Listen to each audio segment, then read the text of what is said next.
All right. Hey, I'm Cole Carlson. I'm doing a presentation on Chuck Yeager. So here's about his early life a little bit. His full name is Charles Eldwood Chuck Yeager. He was born February 13th, 1923 in Mira, West Virginia. He was mainly just an average student as a kid who just enjoyed the outdoors, hunting, fishing, things like that. But he did excel at math, and he had good physical coordination, like hand-eye coordination, things like that, which would really later help him on with his career as a pilot. And he also had an interest in machines and equipment because his father, Albert Hal Yeager, he owned a natural gas drilling business, which really got him interested in just all the big machinery, how they worked. And because of that, as a teenager, he could just disassemble and reassemble car engines with ease, which is a big feat as being a teenager. And so later on in his life, as an 18-year-old, he entered the Army Air Corps, September 1941. He entered the pilot training under the Flying Sergeant program in July 1942, and he earned his wings on March 10th, 1943. And once he arrived in England in 1944, he was assigned to the 8th Air Force, and his unit was equipped with P-51 Mustangs as their aircraft.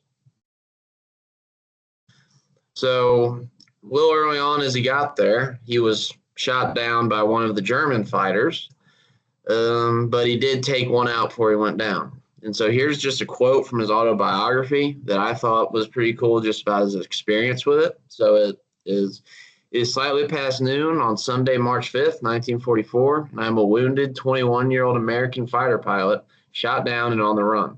After only 8 combat missions, I'm now missing in action. World War II shot out from under me by 20-millimeter cannons of a Focke-Wulf 190. So I just thought that was just a cool little thing he added in there. So I just decided to put it in the presentation.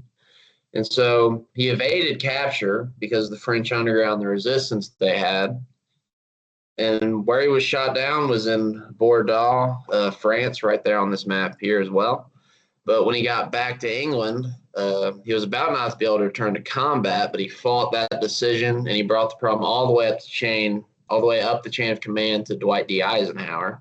So once he did that, he was able to get back into combat, and that was a really good decision by Dwight D. Eisenhower, because once he was allowed to go back into combat, he proved his worth by shooting down 5 enemy aircraft in a singular mission, which is amazing. And since he did that, he was promoted to captain. And so in total with his combat prowess, in 64 missions, he flew in Europe during World War II. He shot down 12 enemy aircraft, which is pretty big for people back then. All right. So after his career in the military, he was assigned as an assistant maintenance officer in the fighter section of the Flight Test Division at Wright Field, Ohio. This allowed him to fly all kinds of aircraft, which has helped him build his reputation with his exceptional flight skills. And because of this, he got the attention of Albert Boyd, which is the father of modern Air Force flight testing, and he's in this picture right here. But he took notice to Chuck's skill, and he recruited him to be a test pilot for the X-1 program, which is an aircraft that they made to be the first aircraft to be able to break the sound barrier. And so Chuck also named this aircraft the Glamorous Glennis, like he named his other aircraft in World War II. And so this aircraft went through 9 different tests before it was able to be flown past Mach 1. The official speed that Chuck flew on the successful test that was on October 14th, 1947, was Mach 1.06, which equates to 700 miles per hour.